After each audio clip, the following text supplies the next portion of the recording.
We knew that our children would have a 1 in 4 chance of being born blind.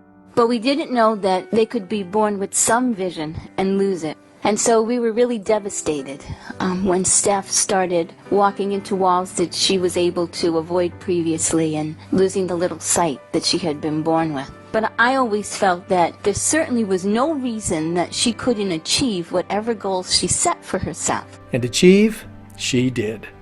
Second violin in orchestra, first soprano in choir, and first chair flute in marching band. She spent hours writing out her music in Braille and memorizing it. She won the prestigious John Philip Sousa Award and went on to play in the Boston College Marching Band her freshman year. During high school, she gave back over 1,000 hours of community service, working as a mentor to younger students with visual impairments, volunteering for church choir, and serving at the food pantry. On top of all that, she had a 4.0 average, was a valedictorian speaker, and earned top awards in physics, theater, and for her writing. Now a sophomore at BC, this multi-talented young lady continues to achieve. Stephanie far exceeds my expectations, and I'm sure she does for all of her professors. Stephanie is, I would say, one of the 3 greatest contributors in the class. She's right up there with all the students and maybe beyond. She's also involved in all these other activities, which I find absolutely amazing.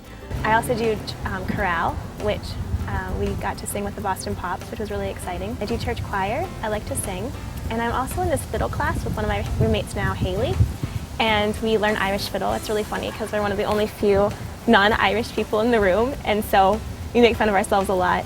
Braille has contributed directly to her ability to succeed. Braille gave her an independence. She didn't need to rely on someone else reading to her or writing for her. Braille helped give me a foundation for literacy and for writing. I learned Braille at a younger age, and so I was able to compete with my peers because I was once again able to access the same information they were. This is called a Braille Sense. I use it every day in classes to take notes, and it's very similar to how Microsoft Word would work, except I input my information through the Braille alphabet. 6 dots in different combinations make up the letters. So these are the 6 dots that I use, and then I read down here. It's like my screen. However, it only goes across 32 characters, so I use these to scroll down, and I can continue to read across my notes or whatever else is in there.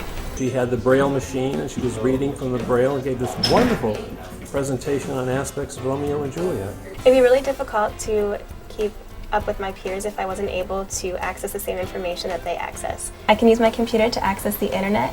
I can also use it to talk to my friends with instant messaging or email. Living with Steph was a lot of fun, and it wasn't any different than living with any other roommate. Without Braille, Steph would definitely have a harder time doing everyday things. She has a Braille label maker, and she labeled the buttons on our microwave so that she was able to make popcorn. And she also labeled the buttons on the washers and dryers downstairs so that she could do her own laundry and everything. The print Braille books from the National Braille Press were really a godsend. That's how Steph started to track those Braille dots, to learn Braille and really learn to love to read. This is the Braille that I would read, and then my mom or someone else would read the print. And that meant that I could read along with my mom, and we could take turns reading, and it was very similar to how sighted mothers and daughters would be able to read.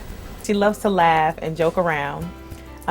She loves to tell stories, which I appreciate. She likes to tell blind jokes, and when you meet her initially, you don't know how to react to those. I find that humor is a really great way to bridge the awkwardness that people sometimes feel when first encountering a blind person. I'm proud of everything that Steph has done, but even more, I'm truly proud of the woman she's become.